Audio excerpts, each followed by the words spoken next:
अर्थ अलंकार के क्या है भाग? अर्थ अलंकार के कितने भाग होते हैं? 3 भाग होते हैं। नंबर 1 उपमा, नंबर 2 उत्प्रेक्षा, बोलो नहीं,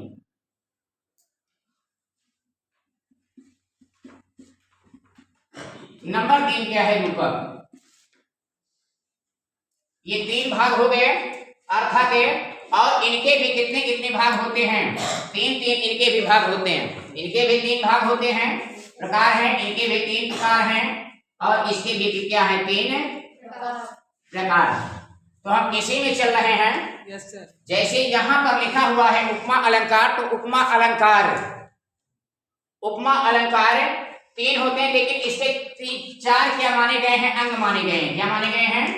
4 अंग माने गए हैं। उपमेय, उपमान, उपमेय, उपमान, साधारण धर्म और वाचक। इसके क्या है? 4 अंग में माने गए हैं। उपमा अलंकार की यहाँ पर है, तो उपमा अलंकार के यहाँ पर परिभाषा जैसे कह दिया गया, जहां पर उपमेय में उपमान की समानता किसी प्रसिद्ध वस्तु से की जाती है। जहां पर उपमेय में उपमान की समानता किसी प्रसिद्ध वस्तु से की जाती है, वहां पर उपमा अलंकार होता है। और उपमा अलंकार पहचानने के लिए, उपमा अलंकार पहचानने के लिए जैसे आ जाए सा, इसको पहचानने के लिए सा, से, एव, सम, अगर ये आते हैं तो उदाहरण में तो जान लीजिए कि कौन सा अलंकार है मेरा? उपमा अलंकार।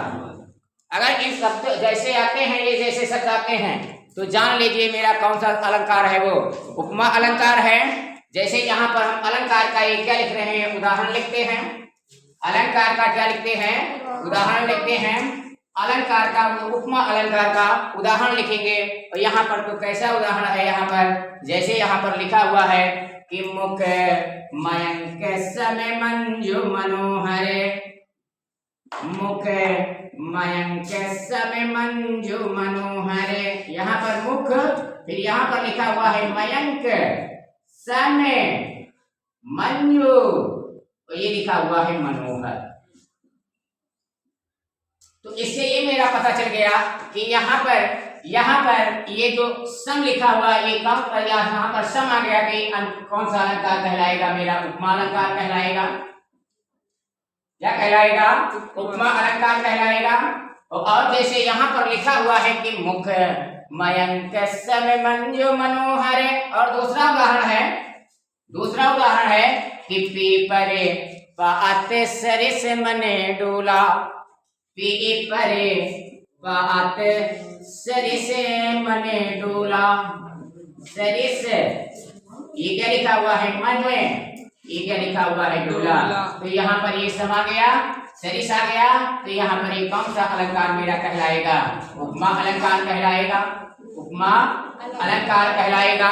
और इसके बाद यहाँ पर मुख मयंक और सरिस मन डोला, इसमें और इसमें और ये सम और इसमें, इसको लेकर के मेरे अलंकार कहलाएंगे, उपमा अलंकार कहलाते हैं। क्या कहलाते हैं? उपमा अलंकार कहलाते हैं। उदाहरण है, यहाँ पर भारतेंद्र जी कहते हैं कि जो हरिचंद भई सो भई, जो हरिचंद भई सो भई, जो हरिचंद भई सो भई, भई सो भई, ये हुआ। तो यहाँ पर मेरा क्या आया? सो आया। तो इसलिए यहाँ पर मेरा क्या कहलाएगा? उपमा अलंकार कहलाएगा। क्या कहलाएगा? उपमा अलंकार कहलाएगा। और नंबर चौथा उदाहरण ये है कि करिकर सरिस सुमग मजुदंडा, करिकर सुमन, कि करिकर सरिस सुमग मुझे दंडा, करिकर सुमग करिकर सरिस सुमग भुज डंडा, सरिस सुमग भुज डंडा, भुज डंडा में कौन सा अलंकार है? उपमा अलंकार। कौन सा अलंकार है? उपमा। तो इस तरह से हम इसकी क्या करेंगे, इस पहचान करेंगे इसको। तो यहाँ पर अनुप्रास अलंकार कहलाएंगे और अलंकार की परिभाषा होती है, अनुप्रास अलंकार की, उपमा अलंकार की परिभाषा होती है जहाँ पर उपमेय में, जहाँ पर उपमेय में उपमान की, जहाँ पर उपमेय में उपमान की समानता किसी प्रसिद्ध वस्तु से की जाती है, किसी प्रसिद्ध वस्तु से की जाती है, प्रसिद्ध वस्तु से की जाती है, वहां पर उपमा अलंकार होता है, वहां पर उपमा अलंकार होता है, वहां पर उपमा अलंकार होता है। जैसे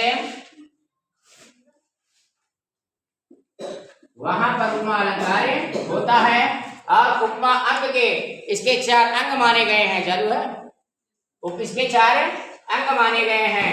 कौन? उपमा के 4 अंग माने गए हैं। कौन कौन अंग माने गए हैं? 4 अभी मैंने बताया ना। ये कौन अंग है? ये अंग है मेन उपमेय, उपमान, साधारण धर्म, साधारण धर्म, वाचक। ये तुम्हारे क्या हो गए? ये तुम्हारे क्या हो गए? क्या कहलाएंगे? उपमा अलंकार। क्या कहलाएंगे? उपमा अलंकार। समझ गए? तो जिस प्रकार से यहाँ पर इसमें सीखे हो तो उत्प्रेक्षा के भी क्या होते हैं? 3 भेद होते हैं, 3 होते हैं। फलोत्प्रेक्षा, जैसे ये हुआ। अब उत्प्रेक्षा अलंकार यहाँ पर, तो उत्प्रेक्षा अलंकार इसकी परिभाषा ये होती है जहां पर उपमेय में उपमान की संभावना की जाती है, वहां पर क्या होता है? उत्प्रेक्षा अलंकार होता है। वहां पर क्या होता है?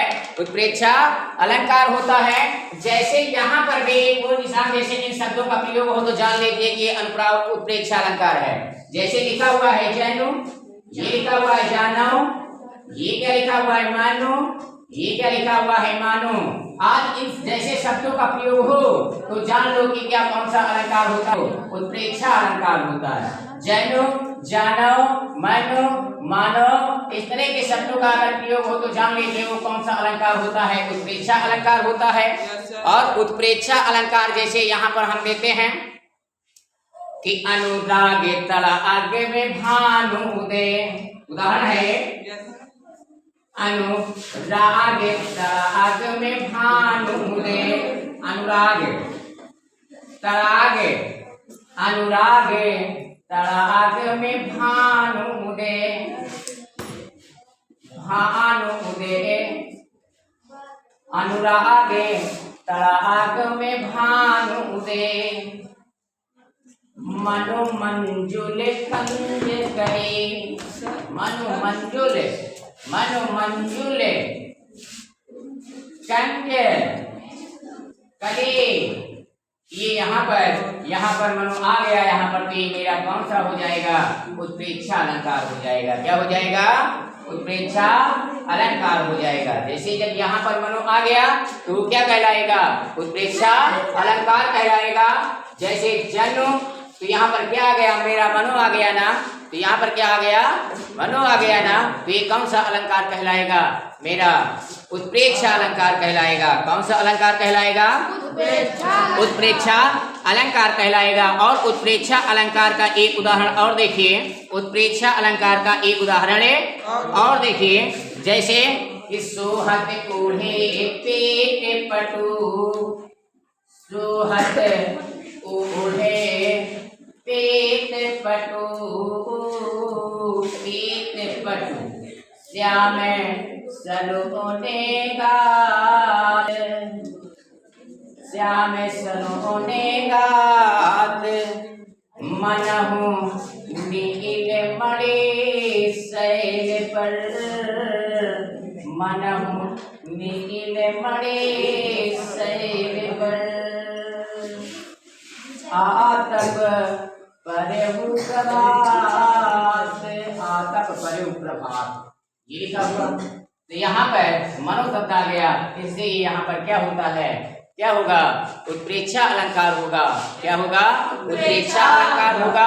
अब यहाँ पर जैसे सोहत ओढ़े पीत पट, श्याम सलोने गात, मनो नील मणि शैल पर, आतप परेहु प्रभात। तो इसकी परिभाषा ये होती है, इसकी परिभाषा ये होती है, जहाँ पर उपमेय में उपमान के, जहाँ पर उपमेय में उपमान की संभावना की जाए,